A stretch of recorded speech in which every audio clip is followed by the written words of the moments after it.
이 1억짜리 지금 사고 팔고 하고 있는 재개발에 들어가져 있는 빌라가 경매에 나오면 1억에 낙찰이 되지 않습니다. 3억에 낙찰이 돼요. 안녕하세요, 오종훈입니다. 최근에 서울 빌라 관련해서 기사들이 몇 개 좀 나오고 있는데 그 기사들 보면서 서울 빌라가 거래가 잘 되고 있는지, 그리고 이런 빌라들을 경매로 좀 싸게 사면 어떤 방법이 있는지, 돈을 벌 수 있는지, 이런 것들을 좀 제 생각을, 내용을 정리해서 이야기해 보도록 하겠습니다. 최근에 10월 15일 대출 부동산 규제 관련해서 일부에서는 이제는 서울 빌라, 경기권 빌라, 수도권 빌라들이 풍선 효과로 인해서 가격이 많이 올라갈 거다. 이걸 찾는 사람들이 많아질 거다라고 예상하셨던 분들이 좀 있는데, 실제 상황 같은 경우는 그 예상과는 전혀 다르게 움직였었죠. 시장 자체가 전혀 팔리지 않는 시장이 됐고, 여러 사람들의 어떤 원인들을 좀 파악을 해 봤는데, 아무래도 매수 심리가 위축이 됐고 아파트를 못 사게 하니까 '아 그럼 좀 기다려 봐야겠다. 부동산 시장을 지금 막 무리해서 사는 시장은 아닌 것 같으니까 좀 기다려 보고' 여러 가지 또 올라갔던 것들이 많잖아요. 뭐 주식이 됐든 코인이 됐든 '이런 곳으로 좀 돈을 옮겨 놓자.' 이런 어떤 심리들이 많이 반영이 된 것 같습니다. 그리고 재개발 기대 약화, 최근에 관련돼 보면 공사비, 그리고 뭐 노란봉투법, 그리고 4.5일제, 여러 가지 또 공사 현장에서 사고가 나면 그런 것들 아예 공사를 못하게 막아 놨기 때문에 그런 부분에 대한 기대감도 약화가 됐고, 사실 재개발 같은 경우는 해야 될 곳들이 너무 많잖아요. 그런 곳들이 너무 많기 때문에 '이게 정말 될까? 이게 정말 될까?'라고 생각하시는 분들이 좀 많아진 것 같습니다. 그리고 빌라 같은 경우는 여전히 있습니다. 전세 사기 후유증. 이 전세 사기에 대한 부분, 뭐 맹목적으로 좀 두려워하는 부분들이 아무래도 이걸 구하는 임차인이나 아니면 이걸 사려고 하는 매수자, 매도자 입장에서 이런 것들이 좀 부담스러울 수 있기 때문에 저는 크게 이 세 가지 때문에 시장이 좀 위축이 됐다고 생각을 해요. 반면에 기사를 보면 오피스텔 같은 경우는 2.3배 거래가 늘었다고 합니다. 아무래도 빌라보다는 조금 더 깔끔하고 월세도 많이 올라간다고 얘기하고, 그리고 조금 더 안정적으로 보이는 투자라고 생각할 수 있지만, 제가 이전 영상 좀 찍은 것들 보시면 오피스텔도 사면 안 된다고 얘기를 드렸어요. 경매도 위험할 수 있다라고 얘기를 드렸는데, 그 오피스텔보다 지금 현재 시장에서 위험한 건 빌라라고 생각을 합니다. 이 사람들이 지금 이 빌라보다 오피스텔을 더 많이 사는 거예요. 그렇다고 하면, 역설적으로 얘기하면 사람들이 생각하는 건 '오피스텔보다 빌라를 더 꺼려한다. 더 좀 싫어한다. 더 이후 투자로 생각한다.'라고 생각을 해볼 수 있겠습니다. 하지만 또 경매 투자자분들 중에서 이런 분들이 있어요. '서울 빌라면 무조건 안전하지 않나요? 서울 빌라면 되지 않나요? 서울에 땅을 가지고 있으면 어떻게든 뭐가 되든 되지 않을까요?' 이렇게 얘기하시는 분들이 있는데, 이거 기사들 보면 말해 주는 건 명확해요. 서울이라도, 아무리 서울이라도 안 팔리면 부동산이 아니라 부채라는 거예요. 부동산의 본질은 보유가 아니라 결국 저는 황금성이라고 생각을 하는데, 이 황금성이 사실 어떻게 보면 팔 수 있느냐 잖아요. 팔 수 있느냐. 근데 이 빌라 같은 경우의 문제는 입지가 아니라 이 시장 구조입니다. 수요층이 굉장히 얇고 이걸 사려고 하는 사람들이 굉장히 적고, 전세 사기 이후에 신뢰도 무너졌고 신축 분양도 안 됩니다. 서울 빌라라고 얘기하면 언제나 우상향한다. 서울 빌라도 좋은 조건으로 경매를 하면 받을 수 있다. 그리고 이걸 구하려고 하는 사람들이 있다라고 접근을 하려고 하셨던 분들이 좀 있는데, 이제는 그런 단어들 없어졌죠.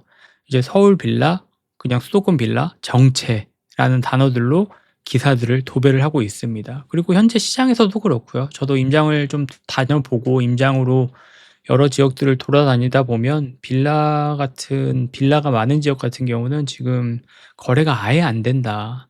그리고 중개사분들도 지금 다 이 중개소를 접고 다른 일들을 하시는 분들도 많아요. 왜냐면 거래 자체가 없으니까. 그리고 빌라 투자하는 사람들, 빌라 투자하려고 하시는 분들의 가장 큰 착각, 혹은 좀 위험하다, 혹은 리스크라고 생각을 하는 게, 재개발 이거 프리미엄의 착시라고 저는 생각을 해요. 과거에 이제 빌라를 무지성으로 맹목적으로 그냥 믿고 사셨던 분들이 생각보다 많습니다. '언젠간 재개발된다.' 이거 그때도 비 오고 막 이랬을 때 이제 지하 다 없앤다고 했었을 때, 그때가 언제예요. 벌써 그때 이후에 몇 년이 지났는데도 지금 아무것도 변한 게 없잖아요.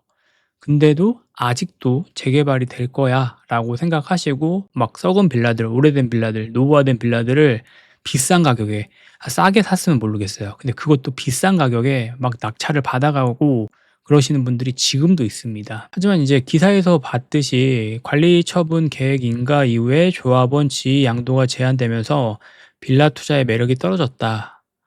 이건 빌라 재개발 프리미엄의 종말을 뜻한다라고 나왔습니다. 저는 이거는 공감을 해요. 재개발이 지연이 되거나 중단이 되면 그 빌라는 그냥 오래된 집이에요. 어떤 호재가 없어지면 그냥 악재로 돌아오는 거고, 호재를 보고 들어갔다라고 했는데 그 호재가 없어지면 아까 얘기했던 그 악재는 온전히 나에게 리스크로 돌아올 수 있다는 거죠. 부동산 시장에서는 시간은 자산이 아니라 비용이 됩니다. 내가 돈을 내야 돼요. 그 시간을 그냥 내가 버틴다고 해서 그냥 공짜로 버티는 게 아니라 돈을 내고 이자를 내고 기회비용을 내고 그거를 버텨야 되는 거기 때문에 항상 신중하게 A냐 B냐라는 선택에 있어서는 잘 하실 수 있으셔야 되겠죠. 그래서 예전에는 막 노후빌라도 경매로 비싸게 받아가셨던 분들이 좀 많았던 것 같은데, 지금은 이제 노후빌라 막 서울에 정말 재개발 재건축 확정되어져 있는 곳들, 그런 곳들을 아니고서야 싸게 나와도 입찰자들은 망설입니다. 그러면 이제 이거 보고 들어가시는 분들이 있어요. 경매는 리스크 있는 것들을, 남들이 싫어하는 것들을 싸게 사면 된다라고 얘기를 했으니까 이런 것들 경쟁자들도 없고 남들이 들어왔을 때 내가 들어간다라고 얘기하는데, 제가 이거 몇 번 많이 얘기했지만 이 1억짜리 지금 사고팔고 하고 있는 재개발에 들어가져 있는 빌라가 경매에 나오면 1억에 낙찰이 되지 않습니다. 3억에 낙찰이 돼요. 왜냐하면 호재가 있기 때문이죠. 사람들은 이걸 5억까지 올라간다고 생각을 하기 때문에 3억에 낙찰을 받은 거면 잘 받았다고 생각을 해요. 그리고 나서 아까 얘기했던 여러 가지 이슈들로 인해서 재개발이 지연이 되는 겁니다. 재개발이 지연이 되면 이걸 그냥 둘 수는 없겠죠. 그러면 이 노후화된 빌라를 전세를 주든 월세를 주든 임차를 맞춰서 좀 돌려야 된다는 거예요. 그러면 이런 빌라들을 뭐 집주인들은 3억이라고 얘기하는데 들어가려고 하는 사람들은 그게 3억처럼 보이냐고. 주변에 있는 빌라들은 다 5천, 6천 이렇게 전세를 맞추고 있는데, 그러면 내 돈이 3억이 들어갔는데 이 집 전세를 5천에 맞췄다고 쳐볼게요. 노후된 빌라니까 전세가도 많이 못 받겠죠. 그럼 내 돈 2억 5천이 여기 다 들어가는 거예요. 2억 5천 다 현금으로 집어넣은 거 아니잖아요. 다 이자 내야 되고, 말했던 것처럼 그 시간을, 비용을 돈으로 다 지급을 해야 된다라는 겁니다. 그러면 이제 죄송하기도 한데 지방에 있는 아파트들을 사서 팔고 이게 어떻게 보면 쉬워 보일 수 있지만, 오래된 빌라, 재개발 이런 빌라들 낙찰 받아서 어느 정도 뭐 뻥튀기해서 3배, 4배에서 파는 게 멋있어 보일 수 있고 수익률이 높아 보일 수 있지만, 이런 호재나 리스크가 너무 많다라는 거예요. 그런 것들을 배제하면 아까 진짜 제가 지겹게 얘기하는 지방에 있는 아파트들 가운데 좀 괜찮은 것들 사고 팔고 하면서 돈을 모으라는 거죠. 이 시드를 불리게 됐을 때는 똑같은 10%를 먹어도 1억에서 10% 먹는 거랑 2억에서 10% 먹는 거랑 3억에서 10% 먹는 거랑은 먹는 금액이 달라진다라는 거예요.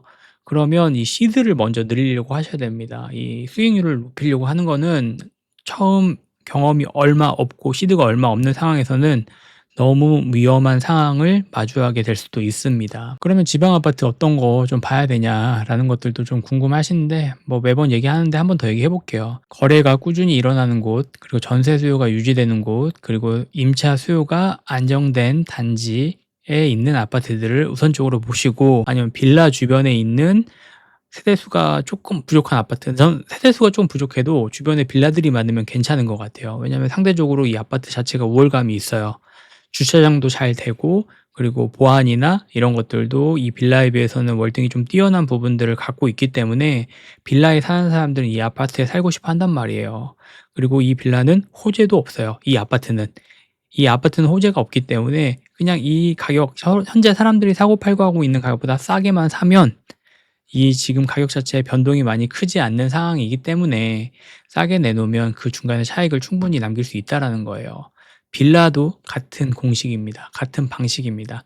하지만 빌라는 지금 사려고 하는 사람이 없잖아요. 저도 빌라를 많이 가지고 있고 빌라 시장에서 지금 집주인으로 활동을 하고 있는 거고 임대인으로 활동을 하고 있는 상황에서 지금 투자를 하려고 하는 사람들에게는 저는 좀 이런 조언해 드리고 싶어요.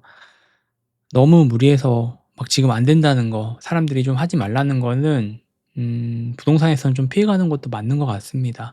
경매라는 것 자체가 남들이 좀 싫어하고 꺼려하는 것들을 하는 거기 때문에 이 안에서도 리스크가 있는 것들을 막 찾는다라고 하면 그 리스크가 너무 커서 내가 감당이 안 되는 수준까지 갈 수가 있습니다. 그리고 그 감당이 안 되는 수준 같은 경우는 우리가 생각하는 뭐 1년, 2년 털고 나와야겠다. 주식처럼 그냥 손절을 확정 짓고 나와야겠다 이런 것들이 안 되고 뭐 10년, 15년 이상 가지고 가야 되는 경우들도 발생을 할 수가 있기 때문에 이런 투자들은 언제나 좀 신중하게 하셨으면 좋겠다라고 생각을 합니다. 그래서 그런 말들은 맞아요. 서울은 불패다. 맞아요. 땅 한 평이라도 서울이면 된다. 이 말도 맞아요. 근데 황금성, 그리고 내가 가지고 있는 시드, 그리고 내가 지금 가지고 있는 환경, 이런 것들을 냉정하게 생각을 하셔서 투자를 하시는 게 좋은 것 같습니다. 물론 대다수가 위험할 수 있지만 일부 사람들에게는 또 그런 것들이 기회가 될 수가 있는 게 맞아요.